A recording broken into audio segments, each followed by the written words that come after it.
debate comenzó antes de tiempo, en la pausa, porque queríamos escuchar ahora, aunque no concluimos tratando de entender, para que la gente tuviera clara, ¿ves?, de qué se trataba esta orden, qué iba a significar.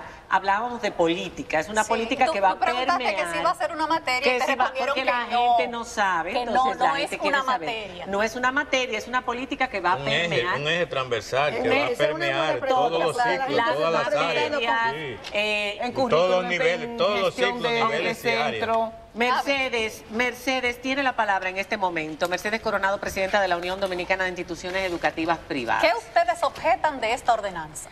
Nosotros somos la institución que representamos a las instituciones educativas privadas que son parte del sistema educativo dominicano, públicas y privadas. Representamos un 23% de la matrícula nacional y bueno, todo esto también impacta a nuestros centros. Nosotros entendemos que lo que plantea la orden vista como con un panorámico así rápido, la 33-2019, es algo que ha estado pasando, como muy bien la señora Hilario ya planteó, desde el primer plan decenal de educación. Ahí se colocó la política de igualdad, de trabajar la igualdad y la equidad en las escuelas, como un eje transversal. Luego, en el 2004, como ella planteó, pues se ratifica y se fortalece. Y aparece en todos los planes y proyectos de la currícula dominicana y todavía, con más razón ahora, con este nuevo enfoque educativo. Entendemos y estamos claros y estamos totalmente de acuerdo en que tenemos que formar a nuestros niños y niñas y nuestros jóvenes en todo lo que signifiquen valores de respeto hacia la igualdad, al buen trato, entre hembras y varones, porque ahí es donde nosotros nos enfocamos, entre hembras y varones. Son valores que forman al ser humano. No solo debemos formar en ciencias y en matemáticas, sino en desarrollar el ser, tal como plantea el currículum. Entonces, estamos totalmente de acuerdo en que trabajemos esto. Lo que no entendemos es por qué ahora de repente sacan una orden departamental, cuando toda esta historia está ahí, para decir que hay que priorizar esto. Bueno, lo que hay que revisar, reforzar lo establecido y mirar qué de lo que se ha estado implementando ha funcionado o no, para saber, como ya decían las anteriores expositoras, en qué punto estamos en ese proceso. Hay avances. Y esos avances, ¿por dónde andan? ¿Qué podemos hacer para continuar trabajando y lograr que esa política, en este caso, esa política de género y de equidad, pues se fortalezca, porque eso conviene a todos, nos va a llevar a ser más justos, a vivir en una sociedad con mejores valores y a convivir mejor. Eso es lo que queremos. ¿Y con esto no se fortalece? A ver, bueno, depende del enfoque que se va a dar aquí, de lo que hay detrás. ¿Cuál es la cuestión, el cuestionamiento? ¿Cuál es la suspicacia? ¿Qué es lo que despierta suspicacia en ustedes? Quisiera comentar desde el punto de vista de padres, quizás Mercedes, y desde el punto de vista también de fe. ¿En qué estamos de acuerdo?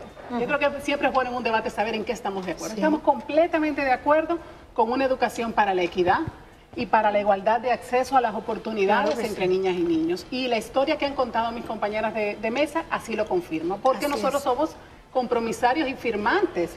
UDIEP y las instituciones religiosas somos firmantes del pacto y somos parte del Consejo Nacional de Educación. Ahora, ese mismo pacto establece que el éxito del sistema educativo depende de la participación y la integración de todos los actores de la comunidad, del MINER, de los profesores, de los colegios, de los representantes de instituciones educativas, los padres y las instituciones religiosas y todos los que forman parte del Consejo. Esta ordenanza a nosotros como padres nos genera sorpresa y a nosotros como comunidad de fe. ¿Por qué? Porque tenemos varios años caminando juntos. Después del precedente triste que se sentó con el libro de Hablemos, que aquí en este programa fue bastante, que fue introducido, estaba siendo introducido precisamente sobre el eje de género y tenía mucho contenido que no había sido consensuado. El manual para educadores de educación sexual. Exactamente. Y otros, como bien decía doña Marina, y es una realidad, ha ido evolucionando la comprensión de género. Cuando nosotros firmamos, cuando nosotros decimos sí a este tema de igualdad, es porque estamos seguros que entre hombre y mujer tiene que haberlo. Y luego esa palabra se ha convertido como un poco ambigua y entran otros aspectos, la palabra género, y entran otros aspectos en los que nosotros quisiéramos ser tomados en cuenta. ¿En qué sentido? Los padres de familia somos responsables de la educación de nuestros hijos, somos responsables de nuestra época. Tenemos el deber y tenemos el derecho de participar activamente en toda esta discusión. Cuando nosotros hablamos de que vamos a desconstruir estereotipos, estamos de acuerdo en que hay que desmontar o aprender nuevos estereotipos, pero no todos. ¿Cuáles son esos estereotipos? Vamos a discutirlos juntos. Aquí, ¿qué genera suspicacia? Respondiendo a tu pregunta, María Cela. Genera suspicacia los actores y los ausentes. Los ausentes somos los que pensamos distinto. Somos los religiosos, somos las asociaciones de padres, son los colegios privados. Los presentes es un grupo reducido de instituciones que han sido convocadas por el MINER como actores y como asesores que tienen un pensamiento afín, y nosotros no vemos la oportunidad de que haya un pensamiento plural donde se garantice un diálogo, que todos participemos y construyamos esa nueva sociedad que queremos ver. Y no se debe dejar espontánea. No va a ser consensuada. Yo quería aclarar algo. Yo quería la oportunidad para explicar que una de las cosas que a Acción Cristiana más le preocupa precisamente es lo que Leslie terminaba diciendo. No ha habido pluralidad en el debate.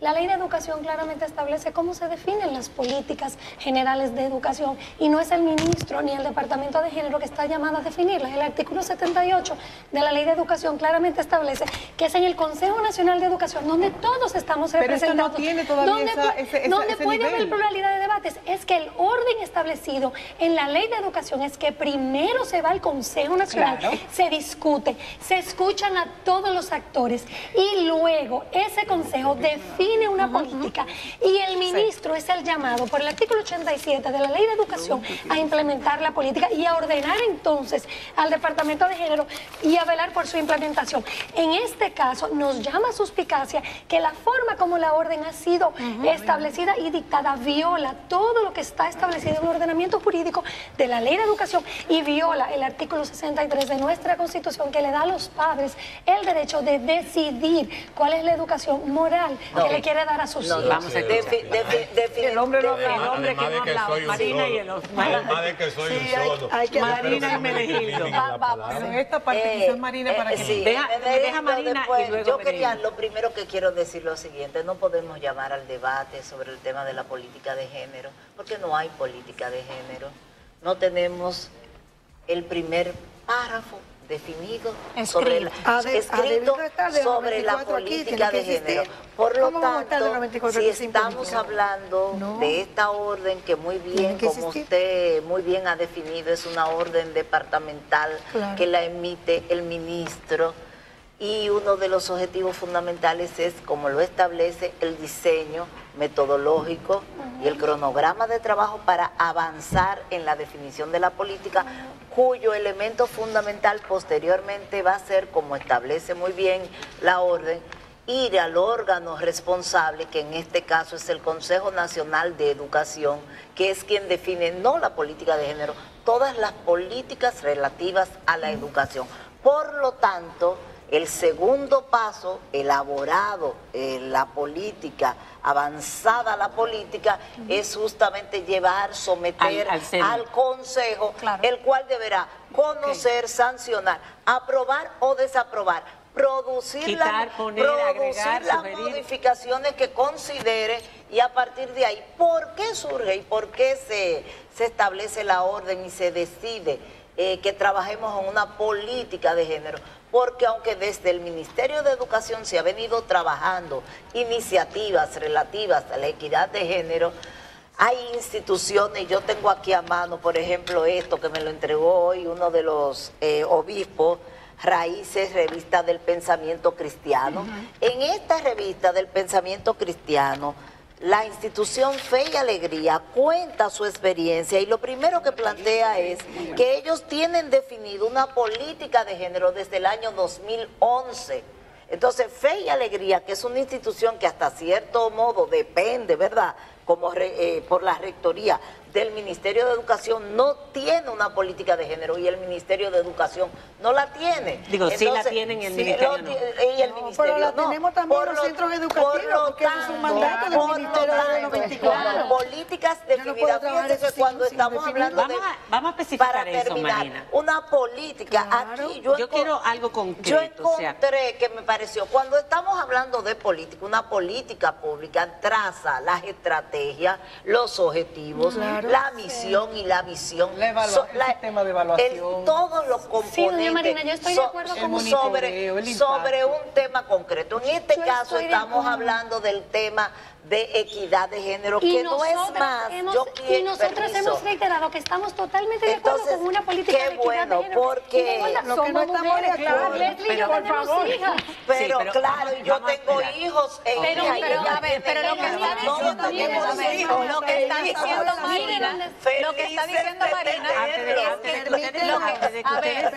que está diciendo Marina es que no pueden ir al consejo sin nada, tienen que elaborar primero para llevar una por una, porque si hablan todas juntas, quiero terminar para darle paso al compañero de la ADP, al único varón que no le hemos dado la oportunidad. Yo lo que quiero decir es que cuando estamos hablando de diseñar esta política, inclusive se les reclama mucho al Estado, a las instituciones públicas que cumplan con su rol. Llega una institución, en este caso, una gestión, y dice: queremos cumplir con el rol que establece el Pacto por la Educación, que estableció eso como una prioridad, la Estrategia Nacional de Desarrollo, la Constitución de la República, la Ley de Educación desde el 97, los compromisos y tratados internacionales. Pero con tantas situaciones ahora priorizar y no se le ha dado, no creo, usted me excusa, pero no creo que sea sola esta situación ahora. El error ha sido entender que este es un tema de segunda categoría, cuando sabemos muy bien que trabajar el enfoque y la equidad es un tema de primera categoría. Antes de decir nada, yo quiero que hable. Déjame responderle, por favor, te lo suplico. Mira, usted me va a perdonar, es que volviendo al tema, el tema no es que nosotras no creamos en que necesitamos una política de género y igualdad de oportunidades para niñas. Nosotros lo apoyamos 100%. Totalmente. Todas las que estamos aquí lo apoyamos 100%. Claro, totalmente. Ese no es el tema es quién la va a diseñar y qué queremos decir con género. Primero, el artículo 3 de la misma resolución, usted dice, no hay política, eso se va a diseñar en el Consejo. El artículo 3 dice, el diseño de la política de género es responsabilidad de la Dirección de Equidad, Género y Desarrollo. El artículo 78 de la Ley de Educación dice diferente.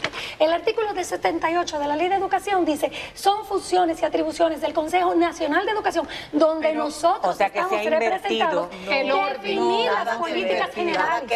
Claro que sí. Entonces, las políticas no se diseñan en el Consejo. El Consejo la conoce, las aprueba y la debate y la discute. Artículo 78. Usted como técnica sabe que ese no es el proceso. Ese no es el proceso como técnica y usted lo sabe como técnica. Pero mucha gente en casa, porque tengo que hacer una pausa, estará diciendo, bueno, pero ¿qué importa si es este primero o el otro después? Porque igual los dos van a opinar, igual los dos van a quitar o poner o este. Pero eso no es lo que realmente está preocupando a una parte de la sociedad. Y vamos a hablar claro.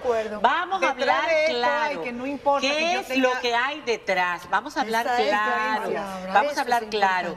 Hay un temor de que se implante una ideología de género que se ha conocido, se ha visto implantarse en otros países a través del sistema educativo. Entrando igual empezando por Estados Unidos y Europa y siguiendo América Latina. De hecho, ahora mismo en América Latina hay situaciones en Perú, etcétera. Eso es lo que subyace. Esa es la suspicacia cuando se habla de la palabra género. Vamos a aclarar si esto que ellos están, de lo que están hablando, de lo que habló el ministro, tiene algo que ver con algún otro género que no sea el género o el sexo femenino y el sexo masculino. Porque una política, me imagino, de respeto a las diferencias y a lo demás. Exacto, debe incluir la diversidad también. Entonces, ¿hasta dónde se va a hablar de la diversidad? Quizás es lo que preocupa a este otro lado. ¿Y desde qué edad y en qué forma? Vamos a aclarar estas cosas, que eso es lo que la gente quiere saber cuando regresemos después de la pausa. Ya volvemos.